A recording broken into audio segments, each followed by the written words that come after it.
Hello friends, welcome to smart कक्षा। कैसे हो आप लोग? अपने बारे में एक प्यारा सा कमेंट जरूर करिएगा। आज का सेशन बहुत इंपॉर्टेंट है। क्यों? क्योंकि आज के सेशन में आपको सारे सब्जेक्ट में हेल्प मिलेगा। जो सारे सब्जेक्ट में 15 क्वेश्चन पेडागोजी के बनते हैं, तो आज के सेशन से किस तरह से क्वेश्चन पूछा जाता है, निगेटिव और पॉजिटिव वर्ड, टैग वर्ड जो होता है, जिसकी वजह से हम जानते हैं कि कौन सा ऑप्शन हमारा राइट है, कौन सा रॉन्ग है, और बच्चे के लिए कौन सी एक्टिविटी सही है और कौन सी एक्टिविटी गलत है। तो ये सारे क्वेश्चन पेडागोजी के जो बनते हैं यहीं से बनते हैं। और जो एनसीएफ 2005 है उसमें किस तरह से बतलाया गया है पॉजिटिव और टैग वर्ड किस तरह से यूज किया जाता है पेडागोजी में, वो भी देखेंगे। तो आज का सेशन बहुत इंपॉर्टेंट है, एक एक करके हम देखेंगे, तो वीडियो एंड तक देखिएगा, क्योंकि यही से क्वेश्चन बनते हैं कि किस तरह से आप क्वेश्चन सॉल्व कर पाएंगे आसानी से, ये समझे रहेंगे। तो चलिए बिना देरी किए हुए अपने सेशन की शुरुआत करते हैं। क्या है पहला? Positive word. पॉजिटिव वर्ड में क्या है? बाल केंद्रित शिक्षा। केंद्रित शिक्षा में क्या होता है कि बालक के हिसाब से आपको शिक्षा देना होता है, बच्चों को केंद्र में रख के आपको शिक्षा देना होता है, ये है बाल केंद्रित शिक्षा। अगला क्या है? आंतरिक प्रेरणा, बच्चों को मोटिवेट करना, ये आंतरिक प्रेरणा होता है, बच्चे के अंदर की भावना को जगाना कि आप क्या कर सकते हो, ये है आंतरिक प्रेरणा। करके सीखना, बच्चा कुछ एक्टिविटी करेगा, करके सीखेगा। वो कोई चीज़ टूटा फूटा है या रॉ मटेरियल से कोई सामान बनाना, कोई वस्तु का निर्माण करना नए तरीके से, तो इसमें बच्चा वो क्रियाशील रहेगा, एक्टिव रहेगा, तो अच्छे तरीके से सीख पाएगा। अंतःक्रिया, वो बातचीत करके, खुद से बातचीत करके, अपने साथियों से बातचीत करके सीखता है। विविधता मतलब विभिन्न तरीकों से जिस तरह से उसे समझ में आएगा उस तरह से सीखेगा। ये सारे वर्ड ऐसे हैं जो आपके ऑप्शन में मिलेंगे। और किस समावेशी शिक्षा, समावेशी शिक्षा जो है ये पॉजिटिव में आता है, क्योंकि जहाँ समावेशी शिक्षा का प्रयोग किया रहेगा वहाँ सारे बच्चे, जैसे जो दिव्यांग बच्चे होते हैं, किसी प्रकार की उन्हें प्रॉब्लम होती है, तो सारे बच्चे को एक साथ पढ़ाना ये समावेशी शिक्षा के अंतर्गत आता है। तो ये किसके अंतर्गत आएगा? पॉजिटिव वर्ड के अंतर्गत आएगा कि आप समावेशी शिक्षा में किस तरह के बच्चे को पढ़ाएंगे। तो सभी तरह के बच्चे को पढ़ाएंगे, वो चाहे दिव्यांग हो या ठीक ठाक बच्चे हों, अच्छे हों, वो चाहे दिव्यांग बच्चे हों या उन्हें कोई प्रॉब्लम ना हो, ऐसे बच्चे हों, तो सबको एक साथ आप पढ़ाएंगे। चलिए अगला देखते हैं कि किस तरह से आगे क्या है। पॉजिटिव वर्ड में आगे क्या है? सतत और व्यापक मूल्यांकन। सतत और व्यापक मूल्यांकन का मतलब क्या होता है? सतत मूल्यांकन मतलब खुली किताब मूल्यांकन। क्लास में ही बच्चे से आप टॉपिक पढ़ा रहे हैं, बच्चे से क्वेश्चन करेंगे, बच्चा बताएगा, ये सतत मूल्यांकन है, मतलब जो टॉपिक आप पढ़ाए हैं उसी से क्वेश्चन कर रहे हैं। व्यापक मूल्यांकन क्या है? बच्चे को डर खत्म हो जाता है, बच्चे के अंदर जो एक डर होता है कि इतना पढ़ा दिए हैं इकट्ठे, उसे कुछ भी नहीं पता है, तो ये व्यापक मूल्यांकन, जब सतत मूल्यांकन आप किए रहेंगे तब आप व्यापक मूल्यांकन करेंगे तो बच्चा डरेगा नहीं। तो क्या होता है? पॉजिटिव में आएगा सतत और व्यापक मूल्यांकन। अगला क्या है पॉजिटिव में?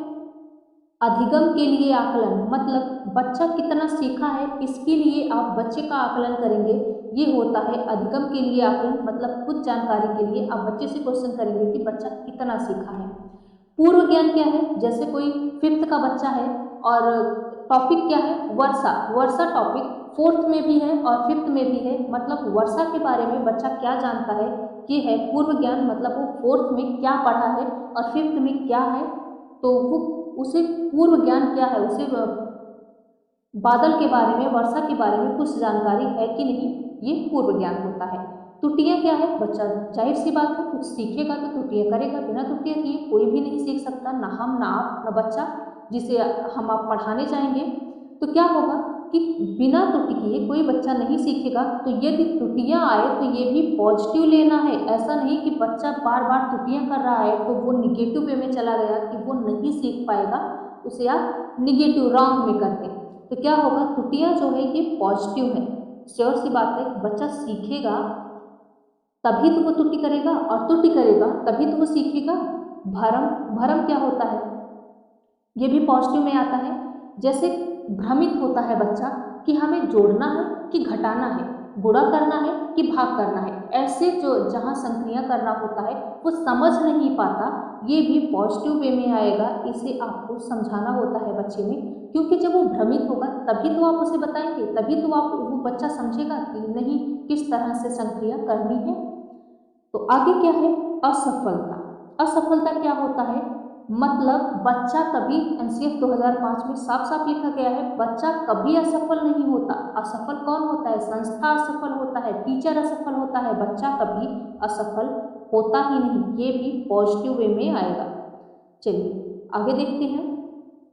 आगे पॉजिटिव में क्या है, परिवर्तनशील या प्रगतिशील शिक्षा। परिवर्तनशील या प्रगतिशील शिक्षा, जैसे आप ब्लैक बोर्ड पे पढ़ा रहे हैं और ब्लैक बोर्ड पे चित्र दिखा के पढ़ा रहे हैं, आप पोस्टर ले जाके पढ़ाइए, तो ये क्या है, आप परिवर्तन कर रहे हैं उस चीज़ के बारे में, किस तरह से। जैसे आप कोई टॉपिक है कि बीज से पौधा कैसे बनता है, तो आप एक अंकुरित बीज को लेके जाएंगे, बीज को लेके जाएंगे किस तरह से अंकुरित होता है, आप उसे दिखाएंगे कि क्या है, परिवर्तनशील या प्रगतिशील शिक्षा। परिवर्तनशील, आप परिवर्तन कर रहे हैं और इससे बच्चा सीख रहा है, देख रहा है वो, तो ये क्या है, परिवर्तनशील शिक्षा। आप चार्ट पे समझा रहे हैं, तो ये सब क्या है, परिवर्तनशील शिक्षा। आगे क्या है, लचीलापन और गतिशील शिक्षा। बिल्कुल लचीलापन, क्लासरूम कैसा होना चाहिए, प्रजातांत्रिक होना चाहिए, बच्चा खुल के बोल सके, खुल के वो अपनी बात रख सके, तो कैसा होना चाहिए, लचीला और गतिशीलता। आगे क्या है, रचनावाद और सृजनात्मकता। रचना है कि बच्चा कुछ कोई एक्टिविटी कर रहा है, कोई क्रिया कर रहा है, आप उसका सहयोग करिए, वो खुद से कर रहा है, तो इससे क्या होता है, बच्चा सृजनशील बनेगा, उससे एक्टिविटी करने में, कोई क्रियाकलाप जो वो कर रहा है उससे उसे ज्ञान होगा, वो कुछ नया सीखेगा। इससे क्या है, ये भी पॉजिटिव में आएगा, रचनावाद और सृजनात्मकता। प्रयास करना, बच्चा कोई कार्य करने की प्रयास कर रहा है तो आप उसे प्रयास करने दीजिए, ना कि आप उसे करके छोड़ो, हटाओ, तुमसे नहीं होगा, मैं कर दे रहा हूँ, लेके जाओ, अब यहाँ से तुम करो। तो इससे क्या होगा कि बच्चा यदि प्रयास कर रहा है तो उसे और मोटिवेट करिए कि वो किस तरह से और पढ़े और ये अपनी एक्टिविटी करे। तो क्या है, प्रयास करना, बच्चा जब प्रयास कर रहा हो तो उसे आप और मोटिवेट करेंगे। चलिए आगे क्या है, समायोजन या अनुकूलन। समायोजन या अनुकूलन, जैसे जैसे बच्चा आम और संतरा, आम और संतरा को देखता है, दोनों पीले फल हैं, तो क्या कहता है, कि संतरे को देखकर ये आम है और आम को देखकर ये संतरा है, तो वो समायोजन करके बता रहा है क्या है, ये समायोजन कर रहा है। और जब उसे ज्ञात होगा कि नहीं, पीला केवल आम नहीं होता, संतरा भी होता है, तो वो अनुकूलन अनुकूलन कर रहा है कि नहीं, केवल आम ही नहीं पीला होता बल्कि संतरा भी पीला होता है। ये भी पॉजिटिव वे में आएगा। क्या, समायोजन और अनुकूलन। खोज विधि, बच्चा खोज के, जैसे आप बोलेंगे प्रोजेक्ट बना रहा है, बच्चे बच्चे से आप बोलेंगे कि अपने आसपास के जितने जानवर आप देखें उसे आप उसके चित्र बना के लेके आइए या उसके नाम लिख के लेके आइए, तो इससे क्या है, बच्चा खोजेगा कि मेरे आसपास कितने जानवर रहते हैं। चलिए आगे देखते हैं, आगे और क्या है। आगे आता है निगेटिव। जितने देखे अभी हम, ये सब पॉजिटिव वर्ड हैं, ये सब पॉजिटिव वर्ड हैं, परिवर्तनशील, प्रगतिशील, लचीलापन, गतिशीलता, ये सब पॉजिटिव वे में आएगा। आगे देखेंगे निगेटिव वर्ड क्या है। निगेटिव वर्ड क्या है, मानवीयकृत परीक्षण। मानवीयकृत परीक्षण मतलब कोई बच्चा किसी टॉपिक में अव्वल है, वो सीख चुका है, तो आप उसके हिसाब से क्वेश्चन करिए, और जो बच्चा उसे अभी थोड़ी जानकारी है, वो देर से आया है, तो उसे आप पहले बताएंगे तब आप उससे क्वेश्चन करेंगे। तो ये क्या है, मानवीकृत परीक्षण। ये निगेटिव वे में आता है कि किसी बच्चे से आप सरल क्वेश्चन करेंगे, किसी से कठिन क्वेश्चन करेंगे, तो ये क्या है, मानवीकृत परीक्षण। आगे क्या है, वेतन और अभ्यास। वेतन और अभ्यास मतलब बच्चे को लालच देना और बार बार अभ्यास कराना, ये क्या है, निगेटिव वे में आएगा। बार बार अभ्यास कराना, अरे बच्चा मशीन थोड़ी है, वो एक बार में आराम आराम से सीखेगा, उसे बार बार अभ्यास नहीं कराया जाएगा। आगे क्या है, वैयक्तिक भिन्नता में समानता। वैयक्तिक भिन्नता में समानता, ये भी निगेटिव वे में आएगा कि सभी बच्चा भिन्न होता है, ना कि वो समान होता है, उसे आप समान समान दृष्टि से देखें। जैसे कोई बच्चा आँख से नहीं देख पा रहा है और किसी को कम सुनाई दे रहा है, तो आप उसे भी समान रूप से ही पढ़ाएं, उसके लिए कोई व्यवस्था ना करें। तो ये क्या है? वैयक्तिक भिन्नता में समानता। आगे क्या है? बाह्य प्रेरणा। बाह्य प्रेरणा क्या होता है? बाहरी प्रेरणा, लालच, बच्चे को लालच देना, ये सब क्या है? निगेटिव वे में आएगा। चलिए आगे देखते हैं। आगे क्या है? दो विद्यार्थियों से तुलना करा। कभी भी दो बच्चों की तुलना नहीं करनी चाहिए। क्या है? दो विद्यार्थियों में तुलना करना, ये भी निगेटिव वे में आएगा कि दो विद्यार्थियों से कभी तुलना नहीं करनी चाहिए। बच्चा डिमोटिवेट होगा, वो क्लास में आना पसंद नहीं करेगा। आगे क्या है? सिर्फ अंक लाने के लिए पढ़ना। बच्चे से कभी ये नहीं कहना चाहिए कि मशीन की तरह रट डालो ये सब, तुम्हें इतने अंक ले आने हैं। नहीं, उसे समझना है, उस चीज़ को वो समझे, समझना ज़्यादा जरूरी है, तभी वो रचनावाद यानी कुछ रचना कर पाएगा। तो इससे क्या होता है? सिर्फ अंक ले आने के लिए पढ़ना, वो कल भूल जाएगा। आज रटे रहेगा, कल भूल जाएगा, उसे समझ में नहीं आएगा। व्याख्यान विधि। व्याख्यान विधि से तो कभी नहीं पढ़ाना है। छोटे बच्चे होते हैं, वो व्याख्यान नहीं समझ पाएंगे, उन्हें प्रयोग करके, चित्र के माध्यम से, खोज विधि से, इन सब से पढ़ाना होता है। व्याख्यान विधि से नहीं पढ़ाना होता छोटे बच्चे को, ये भी निगेटिव वे में आएगा। आगे क्या है? योगात्मक आकलन। बच्चे को योगात्मक आकलन, बच्चा वैसे सहमा सा डरा सा रहेगा, आप योगात्मक मूल्यांकन करेंगे? नहीं, आप सतत मूल्यांकन करेंगे, खुली किताब मूल्यांकन करेंगे। बच्चे से तुरंत पढ़ाएंगे, उसी टॉपिक के बारे में तुरंत ही क्वेश्चन करेंगे, ये भी निगेटिव वे में आएगा, ध्यान रखिएगा। चलिए आगे देखते हैं।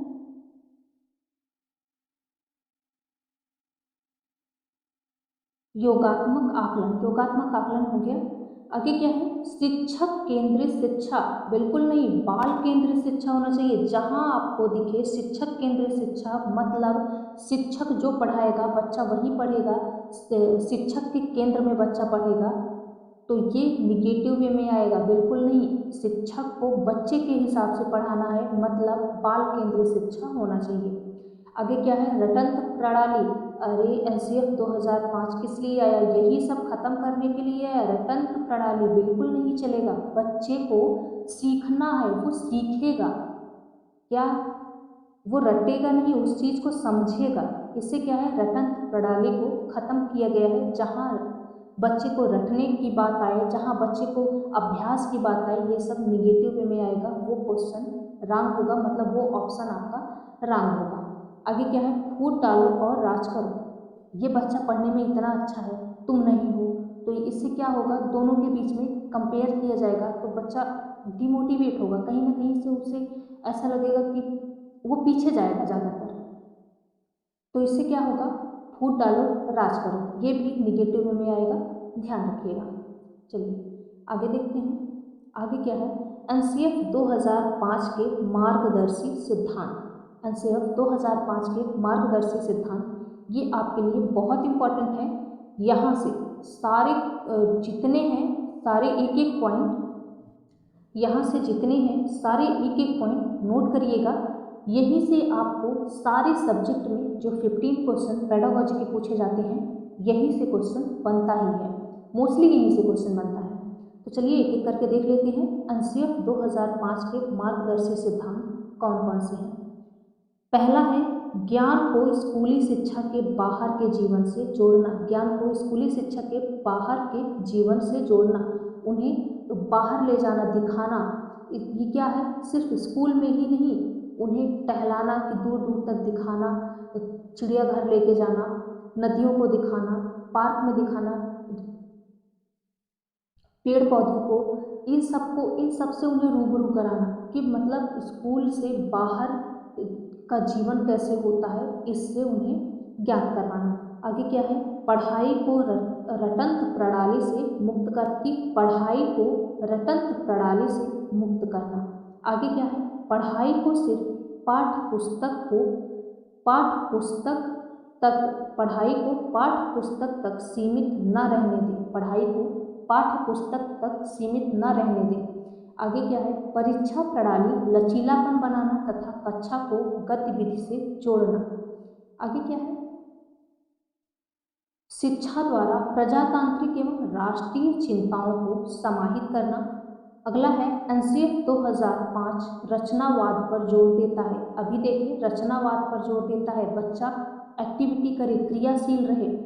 आगे क्या है, एनसीएफ 2005 बिना बोझ की शिक्षा देने का वादा करता है।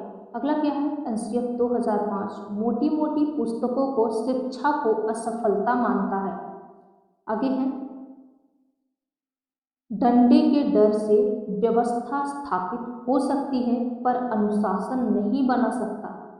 क्या है, डंडे के डर से व्यवस्था स्थापित हो सकती है पर अनुशासन नहीं बना सकता, इसलिए अब विद्यालय में गुरुजी का डंडा नहीं चलेगा। आगे क्या है, पिछले कुछ वर्षों में स्कूल के बस्ते का वजन तो बढ़ा है पर गुणवत्ता में शिक्षा नहीं बढ़ा है। आगे क्या है, अधिगम स्वभाव से सक्रिय और सामाजिक होना चाहिए। अधिगम स्वभाव से सक्रिय और सामाजिक होना चाहिए। आगे है, बाल केंद्रित शिक्षा शास्त्र का अर्थ बच्चों की आवाज़ है एवं उनके अनुभवों की वरीयता है। बाल केंद्रित शिक्षा का मतलब क्या होता है, बच्चा वो बोल सके, अपने अनुभव शेयर कर सके, ये बाल केंद्रित शिक्षा सबसे ज़्यादा वरीयता देता है। आगे क्या है, आगे है एनसीएफ 2005 लिंग पूर्वाग्रह का विरोध करता है तथा बालक बालिकाओं को विपरीत भूमिकाओं में रखने पर जोर देता है। आगे है, अधिगम एक अंतःक्रियात्मक प्रक्रिया है तथा इसमें वयस्कों के साथ काम करना, सहपाठियों के साथ विचार विमर्श करना आदि अत्यंत लाभदायक है। आगे है, शिक्षक एक मार्गदर्शक, सुविधा प्रदाता, सुगमकर्ता, क्या है, सुगमकर्ता और उत्प्रेरक है जो विद्यार्थियों को ज्ञान सृजन के लिए प्रोत्साहित करता है। आगे है, शिक्षक जो है वो केवल सुविधादाता है। आगे क्या है, ज्ञान कोई तैयार माल नहीं है। ज्ञान कोई तैयार माल नहीं है कि आप उसे घोल के पिला दोगे, बच्चा पी लिया, बस ज्ञान ही हो गया। आगे क्या है, ज्ञान प्राप्त नहीं होता, ज्ञान की रचना की जाती है। ज्ञान प्राप्त नहीं होता, ज्ञान की रचना की जाती है। अगला है, बच्चा कोई कोरी पटिया नहीं है, वह कई अनुभवों के साथ स्कूल में प्रवेश करता है। मोस्ट इंपॉर्टेंट पॉइंट, बच्चा कोई कोरी पटिया नहीं है, वह कई अनुभवों के साथ स्कूल में प्रवेश करता है। आगे है, सीखने और सिखाने में स्थानीय ज्ञान एवं सामाजिक परिवेश को महत्वपूर्ण माना गया है। आगे है, बच्चों को प्रश्न पूछने के लिए प्रोत्साहित किया जाना चाहिए। बच्चे को प्रश्न पूछने के लिए प्रोत्साहित किया जाना चाहिए, न कि हतोत्साहित। चलिए आगे है, आगे क्या है, एनसीएफ 2005 में 4 क्षेत्रों में विशेष ध्यान आकर्षित किया जाना चाहिए। कला शिक्षा और शिक्षा, स्वास्थ्य एवं शारीरिक शिक्षा तथा शांति शिक्षा में। अगला क्या है, एनसीएफ 2005 के 5 दस्तावेजों में भाषा के लिए द्विभाषिकता तथा बहुभाषिकता का समर्थन करता है। मतलब बच्चा केवल एक भाषा नहीं बल्कि वह द्विभाषा या बहुभाषिता का समर्थन करता है। क्या एनसीएफ 2005 जो 5 दस्तावेज हैं उसमें लिखा गया है। आगे है, बच्चे स्कूली जीवन की शुरुआत के पहले से ही भाषा की जटिलता एवं नियमों को आत्मसात करने की क्षमता रखते हैं। बच्चे जो हैं वो स्कूली जीवन की शुरुआत से पहले ही भाषा की जटिलता और नियमों को समझते हैं। तो ये रहे कुछ की पॉइंट जो एनसीएफ 2005 के हैं। ये बहुत इंपॉर्टेंट है, यही से क्वेश्चन जो 15 क्वेश्चन पेडागोजी के बनता है, यही से क्वेश्चन बनता है। तो आई होप सारे पॉइंट आपको अच्छे से समझ में आए होंगे। सारे पॉइंट नोट डाउन करिएगा और याद रखिएगा, ये सारे पॉइंट आपको आपके एग्जाम में देखने को मिलेगा आपके ऑप्शन में। तो आज यही करते हैं, मिलते हैं अगले सेशन में। आज का सेशन पसंद आया हो तो प्लीज़ लाइक शेयर सब्सक्राइब कर दीजिएगा। बने रहिएगा आप अपने चैनल स्मार्ट कक्षा के साथ। यहाँ प्रैक्टिस सेट डेली एक प्रैक्टिस सेट अपलोड किया जाता है, आपको एक प्रैक्टिस सेट डेली करवाया जाता है। तो बने रहिएगा आप अपने चैनल स्मार्ट कक्षा के साथ, यहाँ से आपको बेस्ट ही मिलेगा। तो आज यही करते हैं, मिलते हैं अगले सेशन में नए नए क्वेश्चन के साथ जो प्रीवियस ईयर में बने हैं और आपके एग्जाम में सीधे क्वेश्चन पूछा जाएगा, यहीं से वही क्वेश्चन लेकर आएंगे। तो इन करते हैं यहीं। Thanks for watching. Thank you so much.